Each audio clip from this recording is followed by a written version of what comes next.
Hey, what's up YouTube? We're back in the channel and we'll be doing an OTG setup for a DJI Spark. You can actually do this on like a Mavic. You can do this on Mavic Air, Mavic Pro, whichever one you guys want. Well, the main thing is to connect this to the controller.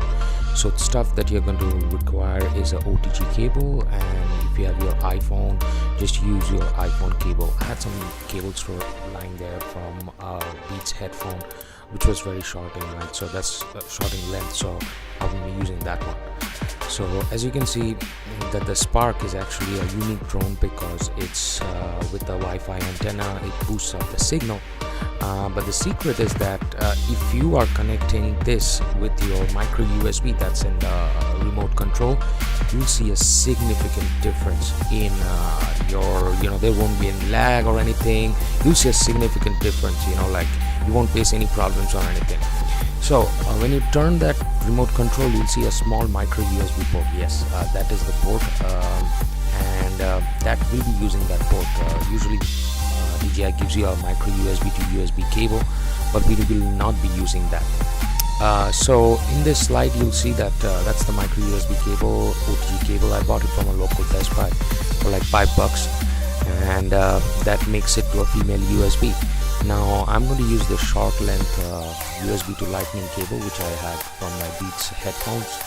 So I connect that in my micro USB cable, and that's it. And all you need is your phone. Just grab your phone and connect your phone to this thing. So I usually keep my batteries separate. I would recommend everybody to do that.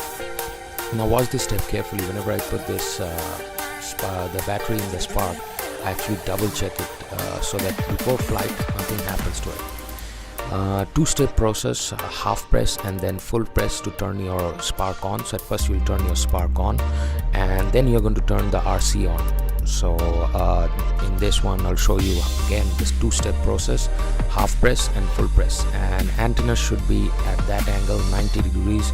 You should not bend the antennas or anything. So half press and full press. Actually, I met one of the other guys. Like they were saying that it took them 14 hours just to figure out how to turn on the camera, how to turn on the RC, and how to turn on the controller. Well, you'll be seeing that the red light is blinking right now, so which means that it is not paired up with the Spark. We will see a green right now. Yes, there's the green light. We're all set and done, which means that the RC is now paired to the Spark. So both of them are paired, and we are all set and done with that. Now our next process is that we will go and connect to our phone.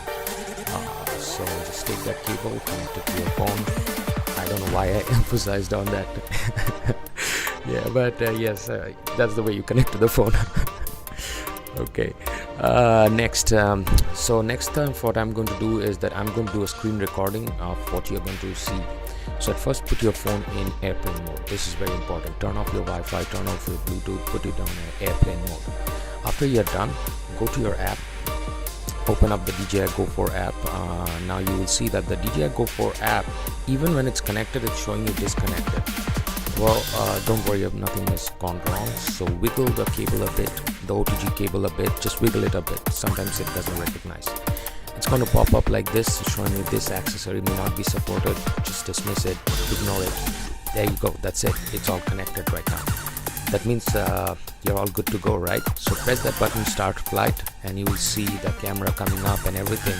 So basically that's it, and I hope you enjoyed the video. And it was very, very simple process, but this is going to change your flight experience. I hope you guys liked it. There are also more tutorials in my channel. If you like it, just subscribe it. Thank you.